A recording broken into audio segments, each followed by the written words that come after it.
घेऊन मला त्या यमुनेच्या काठावरती फिरायला अशी तुला जवळ घेईन, तुला हवं नको ते देईन. दही दूध काय तर मग आला घाली ते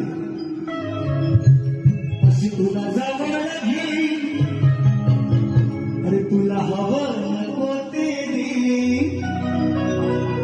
आणि आज मनातलं सारं तुझ्या समोर मी बोलून मोकळी होईन.